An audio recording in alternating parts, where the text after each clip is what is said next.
Hello my dear family members, welcome back to our channel Ratna Competitive Exams Library. This is Ratna. So ee roju video lo manamu psychology ki sambandhinchi సంఘర్షణలు రకాలు అనే topic నుంచి ముఖ్యమైన bits అయితే చూసుకుందాము పూర్తి explanations తో. And మన channel ని ఎవరైనా ఫస్ట్ టైం విజిట్ చేస్తున్నట్లయితే ఇదే విధంగా మన ఛానల్లో అన్ని టాపిక్స్ కి సంబంధించి ఒక సబ్జెక్ట్ కాదండి అన్ని సబ్జెక్ట్స్ కి సంబంధించి క్లాసెస్ కంప్లీట్ చేసేసాను. Previous and practice bits videos చేస్తున్నాను. అండ్ ఎగ్జామ్ హాల్ కి వెళ్ళిన తర్వాత తెలియని క్వశ్చన్స్ కి ఎలా ఆన్సర్ చేస్తే మంచి స్కోర్ తెచ్చుకోవచ్చు అనేది ట్రిక్స్ వీడియోస్ కూడా చేశాను. అండ్ టోటల్ సబ్జెక్ట్ సైకాలజీ మొత్తం ఒక సబ్జెక్ట్లో మొత్తం సైకాలజీ సబ్జెక్ట్ ఏదైతే ఉందో అదంతా కూడా ఒక క్విక్ రివిజన్ మ్యారథాన్ వీడియో చేశాను. ఒక్క సైకాలజీ మాత్రమే కాదు, తెలుగు, సైన్స్, సోషల్, మ్యాథ్స్ ఇలా అన్నీ కూడా క్విక్ రివిజన్ మ్యారథాన్ వీడియోస్ చేశానమ్మా. అండ్ అలాగే ప్రతి సబ్జెక్ట్కి సంబంధించి 1000 బిట్స్ రూపంలో కూడా వీడియోస్ చేశాను. ఆ వీడియోస్ లింక్స్ అన్నీ కూడా ఈ వీడియో డిస్క్రిప్షన్లో ప్రొవైడ్ చేస్తున్నాను. సో మన ఛానల్లోని అన్ని వీడియోస్ ఎటువంటి యాప్స్ లేకుండా ఫ్రీగా చేస్తున్నాను. సో ఖచ్చితంగా మీ అందరి సపోర్ట్ ఇవ్వండి. మీరు ఎంతగా సపోర్ట్ చేస్తే నేను అంతగా అయితే ఇంకా ఎక్కువ వీడియోస్తో ముందుకైతే వెళ్ళగలను. సో మన ఛానల్ని సబ్స్క్రైబ్ చేసుకొని వీడియోస్ నచ్చినట్లయితే ఖచ్చితంగా లైక్స్ చేస్తూ మీ ఫ్రెండ్స్కి షేర్ కూడా చేయండి. ఎగ్జామ్కి వెళ్ళే ముందు మన ఛానల్లోని వీడియోస్ అన్నీ కూడా ఒకసారి చూసుకొని వెళ్ళండి. మంచి స్కోర్ తెచ్చుకోండి. మీకు ఇంకా ఎటువంటి వీడియోస్ కావాలన్నా సరే ఖచ్చితంగా కామెంట్ సెక్షన్లో మెన్షన్ చేసేయండి. ఆ వీడియోస్ అయితే నేను ప్రిపేర్ చేస్తాను. సో లేట్ చేయకుండా మనమైతే బిట్స్ని చూసేద్దాము. సో ఈ వీడియోని ఒక చిన్న లైక్ చేసేసారు కదా. సో ఫస్ట్ క్వశ్చన్ ఏంటి మనకి, కక్కలేక మింగలేక అనే సామెత ఏ సంఘర్షణకు చెందుతుంది? కక్కలేక మింగలేక అనే సామెత ఏ సంఘర్షణకు చెందుతుంది అని అడిగారు. సో ఆప్షన్స్ మనం చూసుకున్నట్లయితే ఫస్ట్ వన్ పరిహార సంఘర్షణ, సెకండ్ వన్ ఉపగమ పరిహార సంఘర్షణ, థర్డ్ వన్ ద్వి పరిహార సంఘర్షణ, ఫోర్త్ వన్ ఉపగమ సంఘర్షణ. సో కరెక్ట్ ఆన్సర్ని కామెంట్ చేసేయండి ఫ్రెండ్స్.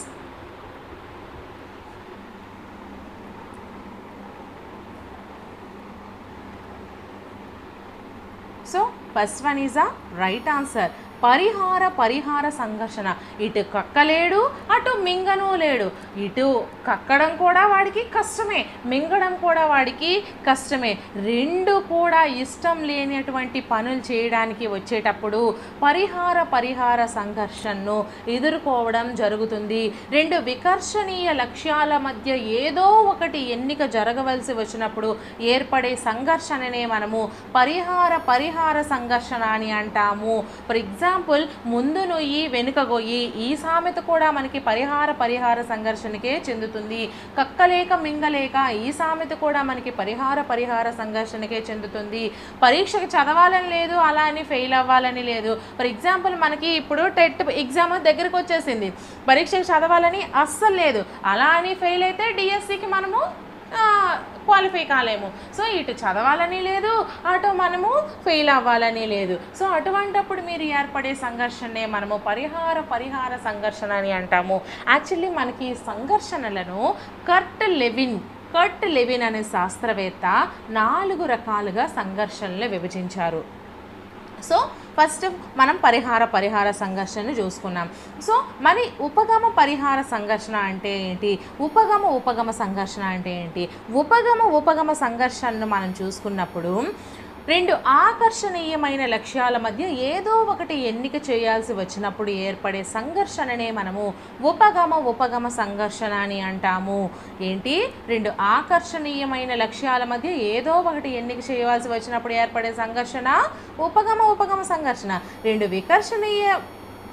వికర్షణీయ లక్ష్యాల మధ్య ఏదో ఒక ఎన్నిక జరగవలసి వచ్చినప్పుడు ఏర్పడే సంఘర్షణ పరిహార సంఘర్షణ. సో ఈ ఉపగమ సంఘర్షణకు వచ్చేసరికి మనకి అవ్వ కావాలి బువ్వ కావాలి ఈ సామెత అనేది మనకి దీనికి క్లియర్గా వర్తిస్తుంది. ఈ ఉపగమ సంఘర్షణలో అవ్వ కావాలి బువ్వ కావాలి అనే సామెత క్లియర్గా వర్తిస్తుంది. అలాగే ఫర్ ఎగ్జాంపుల్ మనం చూసుకున్నట్లయితే మన టెట్ పరీక్షలో బాగా తెలిసిన 2 జవాబుల మధ్య ఎన్నిక. ఇప్పుడు ఫర్ ఎగ్జాంపుల్ మనకి 2 క్వశ్చన్స్ కూడా బాగా తెలుసు, ఆ 2 క్వశ్చన్స్లో బాగా తెలిసిన దాన్ని మనం ఏదో ఒకటే ఎన్నిక చేసుకోవాల్సి వచ్చిందనుకోండి. సో అటువంటప్పుడు ఏర్పడే సంఘర్షణ మన టెట్ ఎగ్జామ్ అనేది దీనికి ఉపయోగపడదు. ఫర్ ఎగ్జాంపుల్ మనం 10th క్లాస్ క్వశ్చన్స్ చూసుకుందాం. అక్కడ మనకి కొన్ని క్వశ్చన్స్, ఒక 10 క్వశ్చన్స్లో మీరు 7కి మాత్రమే సమాధానం చెప్పండి అని అడుగుతారు కదా. సో వాడికి 8 కూడా వచ్చేసు. సో ఏం రాయాలి ఇంకో క్వశ్చన్కి గురించి, 7లో ఒకటి రాయాలా 8ది ఇంకొకటి రాయాలా అని ఆలోచించుకుంటాడు. సో అటువంటి టైంలో ఏర్పడే సంఘర్షణ. అలాగే క్లాస్ క్లాస్ వినాలని ఉంది, అలాగే క్లాస్లోనే నిద్రపోవాలని ఉంది. మేడం రత్న మేడం చెప్పిన క్లాస్ చాలా బాగుంటుంది కాబట్టి మీ అందరికీ రత్న మేడం క్లాస్ వినాలని ఉంది, కానీ అదే టైంలో రోజంతా వర్క్స్ చేసి పాపం అలసిపోయి ఉంటారు కదా, సో అదే టైంలో పడుకోవాలని కూడా ఉంది. సో ఇటువంటప్పుడు మీరు ఎదుర్కొనే సంఘర్షణ మనకి ఉపగమ సంఘర్షణకి వస్తుంది. సో మీకు ఏదైనా సరే రెండు ఆకర్షణీయమైన లక్ష్యాల మధ్య ఏదో ఒకటి ఎన్నిక చేయవలసి వస్తే ఉపగమ సంఘర్షణ, రెండు వికర్షణీయ లక్ష్యాల మధ్య ఏదో ఒకటి ఎన్నిక జరగాల్సి వచ్చినప్పుడు ఏర్పడే సంఘర్షణ పరిహార సంఘర్షణ. సో నెక్స్ట్ క్వశ్చన్ ఒకసారి మనం చూసుకుందాం. సెకండ్ వన్, టెట్ ఎగ్జామ్ దగ్గరలో ఉంది, ఫోన్ కాల్స్ చాలా ఎక్కువ వస్తున్నాయి అనుకుంటున్న ఒక వ్యక్తి సెల్ నెంబర్ మార్చేయాలనుకుంటున్నాడు. సో నెంబర్ చేంజ్ అవుతుందని కూడా బాధపడుతున్నాడు. ఈ సందర్భంలో అతను ఎదుర్కొంటున్న సంఘర్షణ ఏంటండి? సో కరెక్ట్ ఆన్సర్ని కామెంట్ చేసేయండి. ఆప్షన్స్ మనం చూసుకుంటే ఫస్ట్ వన్ ఉపగమ పరిహార సంఘర్షణ, సెకండ్ వన్ పరిహార సంఘర్షణ, థర్డ్ వన్ ద్వి పరిహార సంఘర్షణ, ఫోర్త్ వన్ ఉపగమ సంఘర్షణ. సో కరెక్ట్ ఆన్సర్ని కామెంట్ చేసేయండి. సో ఆల్రెడీ నేను ఇంతకు ముందు క్వశ్చన్లో ఉపగమ సంఘర్షణ అంటే ఏంటి, పరిహార సంఘర్షణ అంటే ఏంటి, వాటికి ఎగ్జాంపుల్స్ ఏ విధంగా ఉంటాయనేది నేర్చుకున్నాం. సో దీనికి మీరు ఆన్సర్ చేసేస్తే మిగతా ఎక్స్ప్లెనేషన్ అనేది నేను కంటిన్యూ చేస్తాను. So first one is the right answer అండి. ఇది ఉపగమ పరిహార సంఘర్షణ. వాడు ఏం చేస్తున్నాడు, టెట్ ఎగ్జామ్ ఇక్కడ మనకి దగ్గరలో ఉంది, సో చాలా ఎక్కువ కాల్స్ వస్తున్నాయి, ఎందుకంటే ఇంతకుముందు బాగా మాట్లాడి ఉన్నాడు. సో ఇటువంటప్పుడు ఈ టెట్లో మనకి మంచి మార్క్స్ రాకపోతే డిఎస్సిలో యాడ్ స్కోర్ అనేది తక్కువైపోతుంది కాబట్టి సో సెల్ నెంబర్ మార్చేయాలనుకుంటున్నాడు. కానీ సెల్ నెంబర్ మార్చేస్తే ఆ నెంబర్ కూడా చేంజ్ అయిపోతుంది కదా, సో మనకి ఇంతకు ముందు తెలిసిన నెంబర్ వాళ్ళెవరికి ఇప్పుడు ఈ కొత్త నెంబర్ తెలియదు కదా అని కూడా వాడు బాధపడుతున్నాడు. సో అటువంటి సమయంలో ఎదుర్కొనే సంఘర్షణ ఉపగమ పరిహార, ఒకటి ఇష్టమైనది, ఒకటి ఆకర్షణీయమైనది, మరొకటి ఆకర్షణీయం కానిది, అంటే ఇష్టం లేనిది, లక్ష్యాల మధ్య ఏదో ఒకటి ఎన్నుకోవాల్సి వచ్చినప్పుడు ఏర్పడే సంఘర్షణను మనము ఉపగమ పరిహార సంఘర్షణ అని అంటాము. ఒక ఇష్టమైనది, ఒక ఇష్టం లేనిది, ఆ రెండింటిలో ఏదో ఒకటి ఎన్నుకోవాల్సి వచ్చినప్పుడు ఏర్పడే సంఘర్షణ ఉపగమ పరిహార సంఘర్షణ. ఫర్ ఎగ్జాంపుల్ మనకి ఇంగ్లీష్లో మాట్లాడాలి ఉంది, కానీ ఎవరైనా నవ్వుతారేమో అని భయంగా కూడా ఉంది. మనం మాట్లాడే ఇంగ్లీష్ అనేది అంత ఫ్లూయెంట్గా కొత్తలో రాదు కదా, సో తప్పులు అనేవి వస్తూ ఉంటాయి. కాబట్టి ఎక్కడ మనం తప్పు మాట్లాడితే ఎదుటి వాళ్ళు మనల్ని తక్కువగా చూస్తారేమో అని భయం కూడా ఉంది. అలాగే పెళ్లి చేసుకోవాలని ఉంది, కానీ పోషిస్తానో లేదో అని భయంగా కూడా ఉంది. ఇప్పుడు మనకి డిఎస్సి వచ్చి జాబ్ వస్తే పర్లేదు, బట్ జాబ్ లేకపోతే పెళ్లి చేసుకోవాలి, ఎందుకంటే ఏజ్ అయిపోతుంది కాబట్టి. బట్ ఆడికి జాబ్ లేదు. సారీ ఫ్రెండ్స్, ఇది సరదాగా అంటున్నా, సో సరదాగా తీసుకోండి. సో జాబ్ వస్తే వాళ్ళని గుడ్ పెంచుతాడు, పోషిస్తాడు, బట్ జాబ్ లేకపోతే కంపల్సరీ ఏజ్ అయిపోతుంది, ఎలాగో ఒకలాగా ఎవరినో ఒకరిని పెళ్లి చేసుకోవాలి. బట్ పోషణ ఎలా? సో పెళ్లి చేసుకోవాలని ఉంది, కానీ వాడికి పోషించడానికి డబ్బులు లేవు. సో అటువంటప్పుడు వాడు ఏ సంఘర్షణని ఎదుర్కొంటాడండి? ఉపగమ పరిహార సంఘర్షణని ఎదుర్కొంటాడు. అలాగే మన టెట్ ఎగ్జామ్కే తీసుకుందాం. కోచింగ్కి వెళ్ళాలని చాలామంది అనుకుంటారు, కానీ అమౌంట్ అనేది వాళ్ళ దగ్గర ఉండదు. సో వాళ్ళు ఎదుర్కొనే సంఘర్షణ కూడా మనము ఉపగమ పరిహార సంఘర్షణగా చూసుకోవచ్చు అండి. అలాగే పులితో ఫోటో దిగాలని ఉంది, వెరీ గుడ్, పులితో ఫోటో దిగాలని ఉంది, కానీ తన దగ్గరికి వెళ్తే అది చంపేస్తుంది అన్న భయం. సో ఇటువంటి టైంలో కూడా మనం ఎదుర్కొనే సంఘర్షణని ఉపగమ పరిహార సంఘర్షణ అని అంటాము. అలాగే ఇంకా చెట్టు ఎక్కి పండు కోయాలని ఉంది, కానీ అదే సమయంలో చెట్టు ఎక్కితే వాడు పడిపోతాడు, ఎందుకంటే వాడికి చెట్టు ఎక్కడం రాదు. సో ఇటువంటి సమయంలో కూడా ఏర్పడే సంఘర్షణని మనము ఉపగమ పరిహార సంఘర్షణ అని అంటాము. సో మొత్తం మనం మూడు రకాల సంఘర్షణల గురించి ఆల్రెడీ నేర్చుకున్నామండి. ఫస్ట్ క్వశ్చన్లో ఉపగమ సంఘర్షణ గురించి, పరిహార సంఘర్షణ గురించి, అలాగే ఈ సెకండ్ క్వశ్చన్లో ఉపగమ పరిహార సంఘర్షణ గురించి నేర్చుకున్నాం. సో నెక్స్ట్ క్వశ్చన్ మనం చూసుకుంటే థర్డ్ క్వశ్చన్, ఒక అమ్మాయి ఉన్నత చదువు అభ్యసించాలని ఆశిస్తుంది, అదే సమయంలో లభించిన చిన్న ఉద్యోగాన్ని వదులుకోలేదు, లేక ఉద్యోగం చేయాలని కూడా ఇష్టపడుతుంది. సో అటువంటి సందర్భంలో ఏ సంఘర్షణని ఎదుర్కొంటుంది ఆ అమ్మాయి? ఆప్షన్స్ మనం చూసుకున్నట్లయితే ఫస్ట్ వన్ ఉపగమ సంఘర్షణ, సెకండ్ వన్ పరిహార సంఘర్షణ, థర్డ్ వన్ ఉపగమ పరిహార సంఘర్షణ, ఫోర్త్ వన్ ద్వి పరిహార సంఘర్షణ. సో కరెక్ట్ ఆన్సర్ని కామెంట్ చేసేయండి.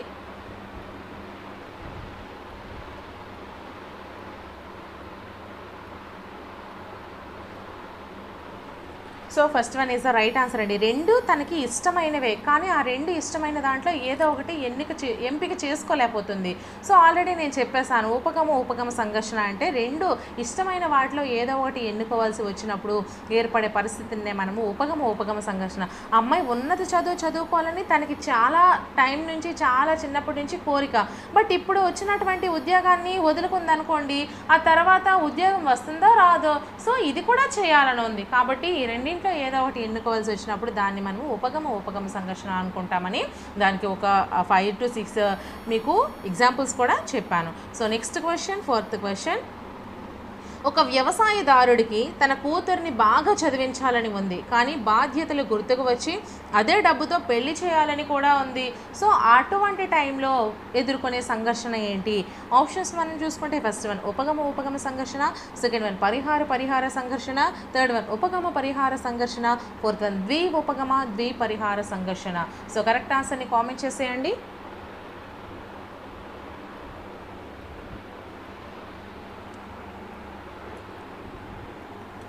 ఇది కూడా first one is right answer అండి. ఉపగమ సంఘర్షణ. ఒక వ్యవసాయదారుడికి తన కూతుర్ని బాగా చదివించాలని ఉంది, కానీ తన బాధ్యతలు గుర్తుకొచ్చి మంచివాడికి ఇచ్చి ఎక్కువ డబ్బుతో పెళ్లి చేయాలంటే ఒకటి చేయలేడు. కాబట్టి రెండు ఇష్టమే తనకి, కానీ ఏదో ఒకటే చేయవలసిన పరిస్థితి ఏర్పడింది. సో అటువంటి టైంలో ఏర్పడే సంఘర్షణని మనము ఉపగమ సంఘర్షణ అని చెప్పుకుంటాము. ఓకేనా? So next question. ఇప్పుడు ఎవరైనా లైవ్లోకి ఇప్పుడు ఎంటర్ అయితే మాత్రం ఫస్ట్ నుంచి చూడండి, ఎందుకంటే ఎక్స్ప్లెనేషన్ మొత్తం నేను ఫస్ట్లో ఇచ్చాను. Next 5th question. దూర ప్రాంతానికి పదోన్నతిపై వెళ్ళాలని లేదు, కానీ వెళ్ళలేకపోవడం వలన పదోన్నతి వదులుకోవాలని కూడా లేదు. సో ఇటువంటి సందర్భంలో ఏర్పడే మనకి సంఘర్షణ ఏంటి? ఆప్షన్స్ మనం చూసుకుంటే ఫస్ట్ వన్ ద్విపరిహార, సెకండ్ వన్ ఉపగమ, థర్డ్ వన్ పరిహార, ఫోర్త్ వన్ ఉపగమ పరిహార. సో కరెక్ట్ ఆన్సర్ని కామెంట్ చేసేయండి.